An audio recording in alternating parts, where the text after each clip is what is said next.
Hey guys, Adam Hart here. Early weapons you can get in the DLC. How to get the new DLC weapon, Beast Claws, which make for a really great bleed build. You're going to beat a lot of enemies with this, so it's going to help you out. They're fun to use, and you can get it as soon as you start the DLC.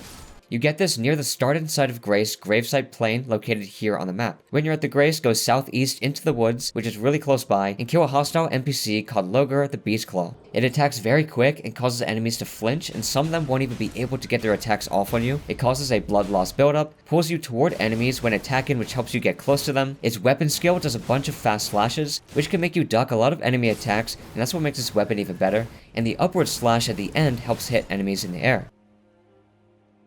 Black Steel Greathammer, it can deal holy damage if you guard counter successfully, which can stun enemies, making it more useful. It's very quick for a big weapon. You can hold this in 1 or 2 hands, and it scales with strength, dexterity, and faith. So here's how to get there. From the DLC's start inside of Grace, Gravesite Plain, just go down the road to the right to the Church of Constellation. The enemy in the middle of the church will have this weapon and a helmet called the Black Knight Helm. This hammer has a weapon skill called the Endure, which is a buff that increases poise to brace against attacks and receive less damage.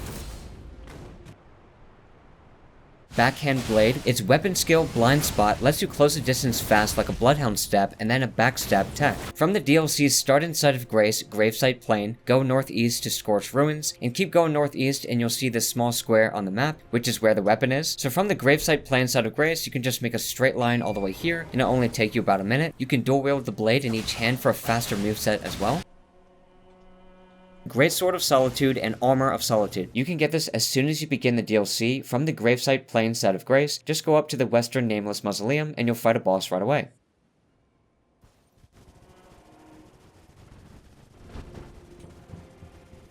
The Greatsword of Solitude's weapon skill is Solitary Moon Slash, which is a down slash that shoots an arc of light, and then you can follow it up by pressing your heavy attack, and that'll be useful for pulling you toward enemies. Here's the weapon stats for the Greatsword and the armor.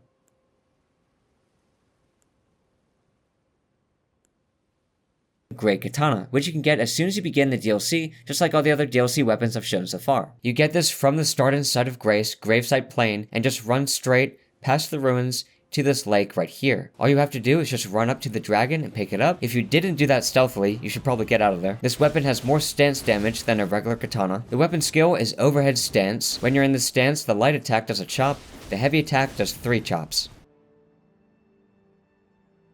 Milady, which is a light greatsword that can attack very quick. You can get this pretty soon in Castle Ensis, located in a tower here on the map. After you cross the bridge and go up the hill, you'll see this tower here, then turn to the left. Just go up these steps and then there'll be a ladder. So the tower is guarded by a couple enemies but no bosses. Climb a ladder and it'll be in a chest. Its weapon skill is Impaling Thrust, which requires strength and dexterity. Moonrithyl's Night Sword, which is a colossal sword.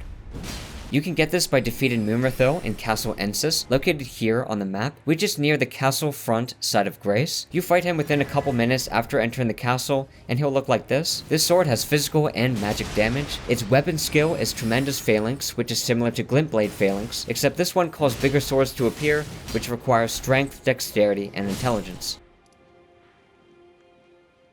Bloodfiend's Arm, which causes a bleed buildup of 222, and you can get it at the start of the DLC. At the main gate cross side of Grace, head southeast and along the edge of the map the whole way to Prospect Town. So from the main gate cross side of Grace, run down the mountain to the southeast and stay to the left the whole time as you go up the side of the cliff. When you guys see the path split, go left and you'll come to this side of Grace on the right called Cliffside Terminus. Straight ahead, you'll see Prospect Town. You're almost already there.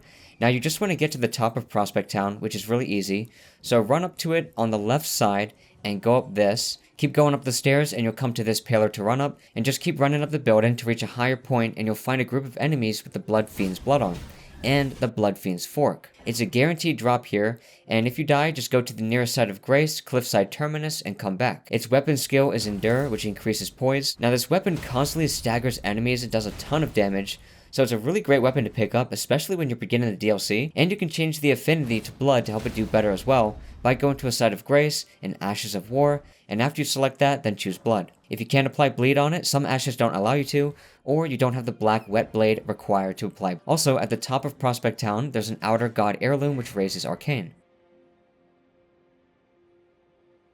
Anvil Hammer, and Smithscript Dagger, which are found in the same location. You get both of these in the Ruin Forged Lava Intake, which is southeast of Castle Ensis and the Castle Front side of Grace. From the Castle Front side of Grace, ride down the mountain, you'll find the entrance to the Ruin Forged Lava Intake. It'll be a hole in the wall. After the side of Grace, take a right, then a left over this ladder. Take a right and keep going straight, and then take a left through this thin corridor. And once you get here, drop down to the right. To save you guys time, get the dagger first and then the hammer. So for the dagger, just go up the stairs to the left and then take the first right you see. And then you're already looking at the dagger at the end of the hall. Now just come back to where you were when you dropped down to the right of the stairs. Once you're there, go up the rubble on the right side and then go to the right and jump over this ladder. Go straight a little bit and pull a lever to the right. Once you do, it'll move the giant pipe in the middle. Jump down and then jump to the pipe once it lowers enough. Watch out for the lava as you go up and then jump to the right in front of the second lava. Then just go up the stairs and you'll get to the forge and then you have the hammer. You'll also get an ancient dragon smithing stone and you can just return to the entrance.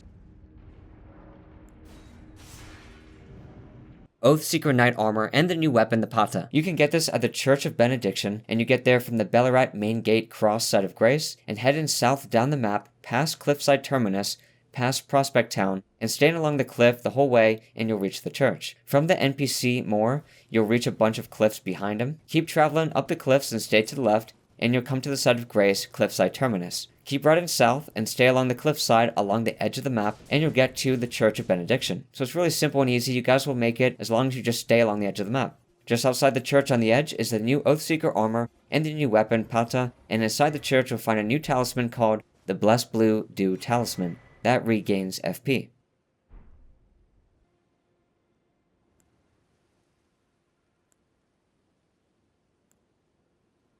Perfume bottles, one is fire and the other is poison. The Firespark perfume bottle is just in front of Castle Ensis, just near the castle front side of Grace, located in a chest here on the map. The Firespark perfume bottle scales with dexterity, its weapon skill is kick, so you want to swap that out. The Deadly Poison perfume bottle is bought from Teolier at the Pillar Path cross side of Grace for 6,000 runes, which is east of Castle Ensis. To get there from the castle front side of Grace in front of Castle Ensis, run to the east and stay left the whole time. As you go through enemy camps, you'll see another path to the left, keep to the left, and you'll reach him. The poison one also does physical damage from the poison buildup, whereas the fire one just does fire damage. It has dexterity and arcane scaling. You can charge both of them up with heavy attacks to spin around.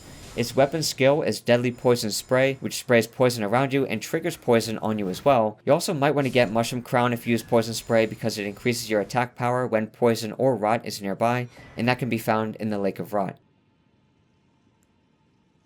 How to get 3 new ranged DLC weapons: the Bone Bow, which has Rancor Shot that homes in on flying and fast enemies, the Spread Crossbow that shoots 10 bolts at once, and the Repeating Crossbow that constantly shoots bolts. Starting off with the Bone Bow, you get this in Bellerat. Go to the small private altar side of Grace, which you can find after the side of Grace Bellerat Tower Settlement. Go through the 2 doors, watch out for the Horned Helmet enemy here, which gives a +5 to strength. Turn left up the stairs, take the first right, take a left when you reach the wall, take a left again, then a right and go up the ladder. Go up the stairs to the right and take a left. Then turn right and you'll see the bone bows straight ahead at the very end. And hopefully you're not afraid of spiders. If you are, I'm so sorry, because there's a lot of them that guards this. Here's the weapon stats for the bone bow. The weapon skill for the bone bow is Rancor Shot, which homes in on enemies, useful for airborne enemies and fast ones. Now to get to the Spread Crossbow, from the castle front side of Grace, go south, and you'll find it here on the map on a corpse. You also get smithing stones and a Mesmer soldier shield. Here's the weapon stats for the Spread Crossbow, and the weapon skill for the Spread Crossbow is just kick, so you're going to want to switch that out. You can put some enemies instantly to sleep or build up bleed damage if you have enough bolts, since this shoots 10 bolts at once, so that may be a reason you want to get this. Now here's how to get the Repeating Crossbow, which constantly shoots bolts compared to a shotgun spread like the Spread Crossbow.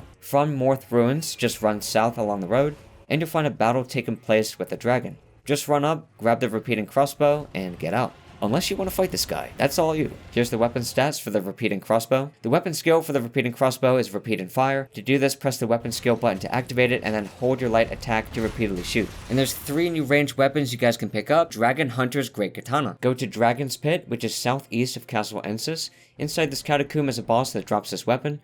From the castle front side of Grace, you'll head down south down a path that goes right past the mountain with the side of Grace Pillar Path waypoint. Instead of going up, ride past it, and at the end of the path there'll be the Dragon's Pit on the left side. Now here's how to get to the Dragon's Pit. When you're at the castle front side of Grace, head to the left over these walls and to the southeast. You'll go past some camps, and then after you go between these spikes, there'll be a split in the road. Keep to the right. The left path would have led to an NPC called Teolier and a Erdtree fragment, just so you know. You'll pass through a cemetery and get to the blue worms. Take a right off the path. Going straight would have led to the pillar path waypoint side of Grace on the top of the mountain, but we're riding past it. A bird and a hostile NPC will attack you here, but you're in the right place because just past them at the edge of the cliff is the Dragon's Pit. And I'll get my torch out so you guys can see better. Follow the path past the side of Grace and stay to the left for this whole part. Just continue following the path and you'll be taken to the left again. Go straight past them and down the tunnel to the left. Once you reach a slope, go down to the left. You'll see a big bowl on the other side. Go straight and jump down to the boss fight. Good luck. Its weapon skill, Dragon Wound / fires out a wave that does a lot of damage and can hit enemies from farther away. If you guys enjoyed the video, drop a like, subscribe for more Elden Ring DLC weapon and armor guides. Thanks for watching, and I'll see you next time.